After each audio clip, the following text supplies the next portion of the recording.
嗨，大家好，我是凯撒琳。有没有人跟我一样很喜欢吃月饼里面的咸蛋黄，但是又怕月饼它的热量太高，吃起来罪恶感会很满？因此我决定自己来做月饼里面的蛋黄内馅，并且把它升级成咸蛋黄酱，而且搭配甜食或咸食一起吃都很好吃。那我们就开始来做。先来烤咸蛋黄，在烤盘铺上一层烘焙纸。那咸蛋黄在烘焙材料行都买得到，一次买1包。那这次的量会用到5颗。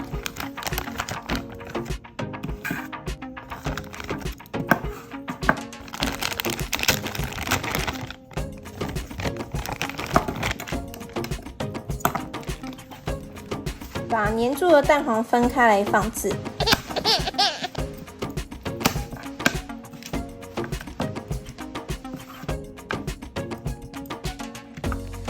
然后在蛋黄上涂一层薄薄的米酒，可以帮助蛋黄去腥。烤箱设定摄氏170度，烘烤15分钟，烤到蛋黄出油，周边开始冒泡就可以了。等待蛋黄烘烤的时间，我们先来准备奶油。奶油称好重量，放到玻璃盆里面，拿去微波加热融化。接着加入奶粉。搅拌至看不见明显粉块就可以了。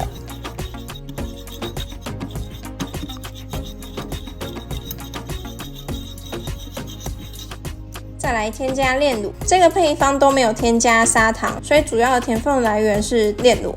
如果想吃甜一点的，建议可以再添加5到10公克的炼乳来增加甜味，依照个人的喜好去调整。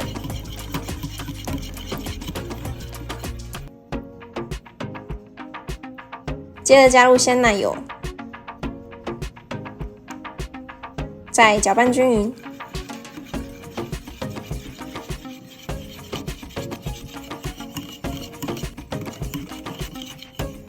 现在蛋黄已经开始出油，周边也有冒泡，同时也散发着浓浓的蛋黄香，这样就表示可以了。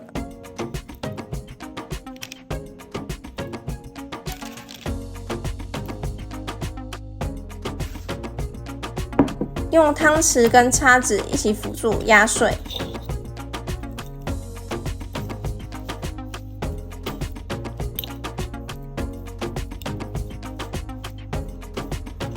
如果想要吃再更细致一点的口感，建议可以使用调理机将咸蛋黄打碎。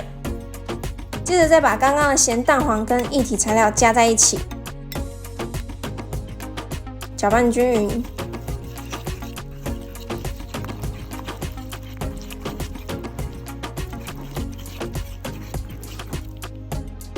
这时候的咸蛋黄因为碰到液体，所以它会变得更软一些些。可以借由这个时候再把咸蛋黄压得更碎。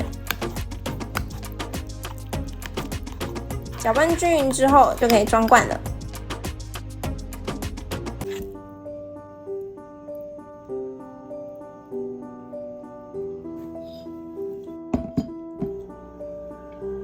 做好的咸蛋黄可以直接涂在厚片吐司上来吃，因为这个酱添加了很多乳脂食材，除了咸蛋黄本身的香气外，还伴随着浓郁的奶香。除了可以涂抹在吐司上，同时还可以搭配其他甜点，像是冰淇淋或者是蛋糕，都可以增加它的风味。而且因为这个酱的糖分不多，吃起来不会太甜腻，也不用担心它在料理时会跟食材味道产生冲突。